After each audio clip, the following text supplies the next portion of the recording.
was 11 years old, and she had symptoms that were questionable, some joint pain, loss of weight, but not energy. And that went on for a couple of months, some questionable blood counts, but then we found out that she had leukemia on September 9th.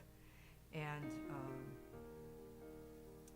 then she went immediately to UMass and had extensive treatments there to get her into remission.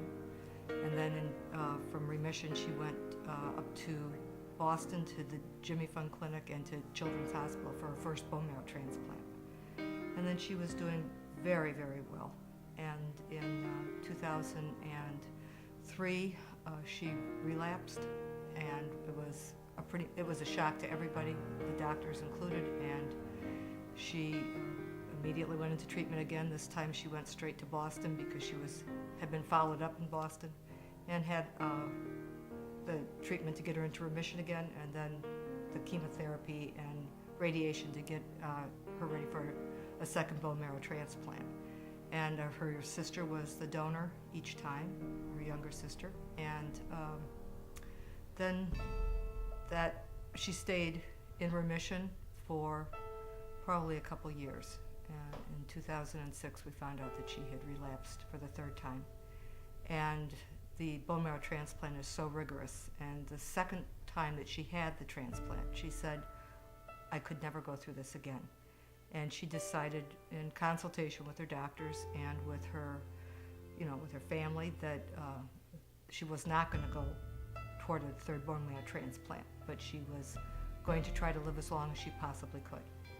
And that journey was remarkably short because the leukemia became just, it started to undermine her organs, and it had really stayed dormant for quite a while, and when it hit her the third time, it hit.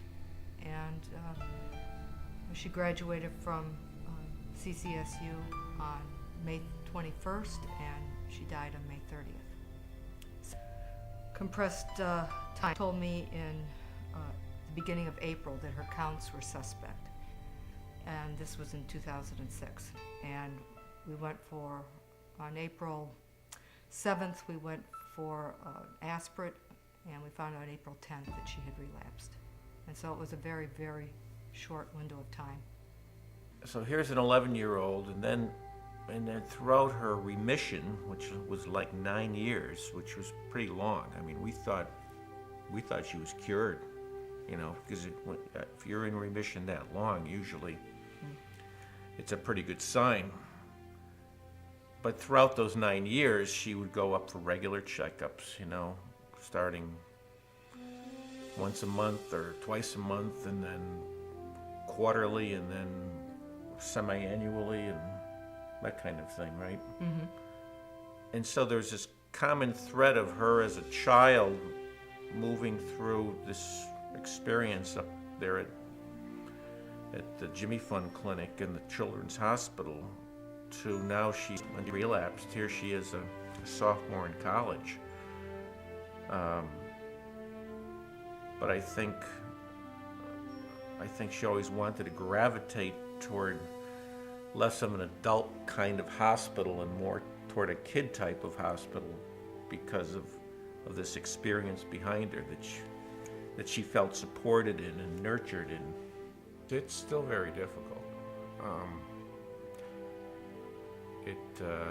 You just carry around her memories every day, and it's just like a wound you carry within you, and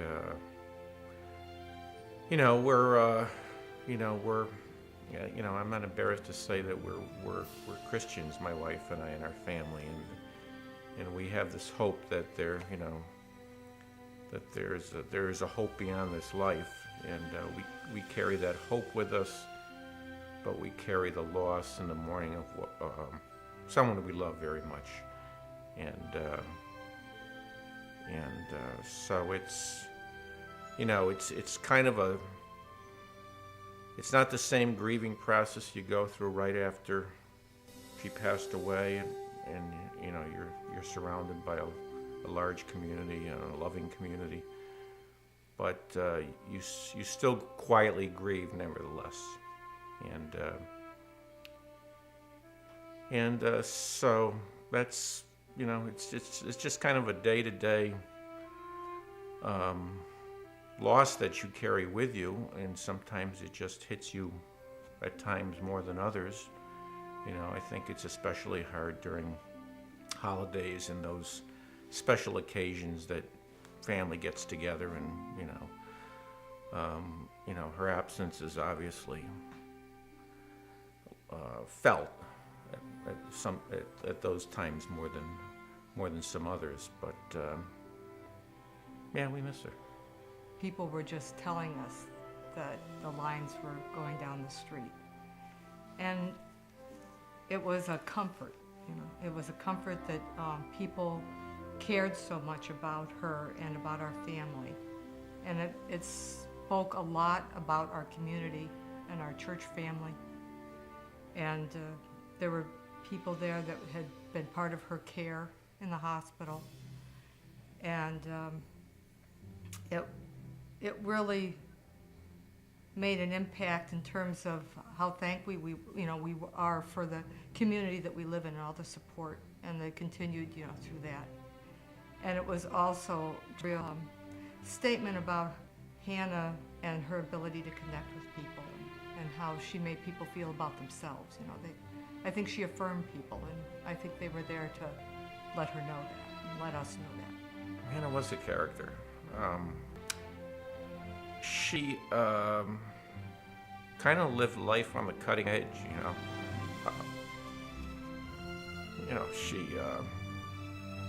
She didn't, she didn't dwell on her past battles with cancer. You know, she was forward-looking in terms of living. She was that way even after the second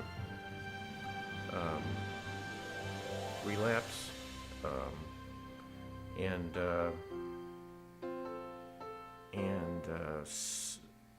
so she just had the kind of personality that didn't kind of turn inward and withdraw and become lifeless. I think Hannah lived each day to its fullest, and really led life with her heart, and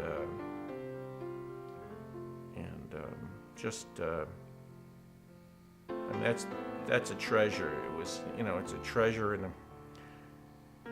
knowing she's like that, and not everybody has that within them, but she did, and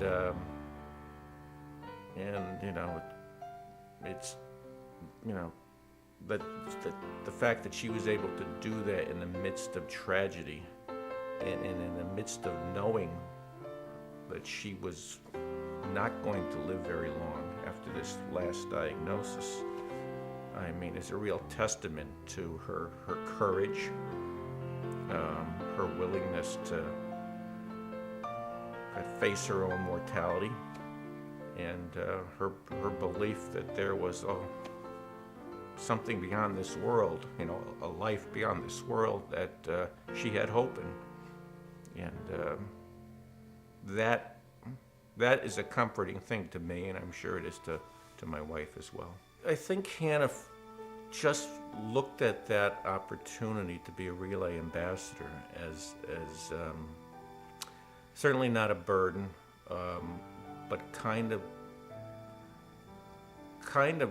wanting to reflect her own experience and give comfort to those who, you know, cancer is once you enter that world of cancer and people affected by it and survivors, and knowing people have passed away, I mean, I think Hannah felt part of this community where she, I wouldn't call it obligation, but she felt kind of a responsibility to give back and reflect her own experience, her own battle, and kind of instill hope in others. You know, you meet a lot of people in this journey. Hannah did, and we as parents did. You know, other families, other children. Some not even as fortunate as Hannah to live as long as she did. You know, even kind of roommates in the hospital. And I think Hannah, you know, one of the things about Relay is it's the community. You know, it's the community gathering to honor, you know, survivors and those who have passed away. And Hannah was a survivor when she participated, and I think she treasured that, and also wanted to acknowledge the community that supported her and us, you know, not once, not twice, you know, her initial diagnosis, but you know, it supported us again when she relapsed. You know, we received a ton of support from school systems and town hall and our churches, and you know, I think one of the unspoken and maybe overlooked things about the community in which we live is it's, you know, not only but others affected by cancer. This Northeastern community area is really supportive, I think, of families and loved ones affected by cancer. And I think Hannah was a person that gave other people hope, because she never wanted to be seen as Hannah, a cancer patient.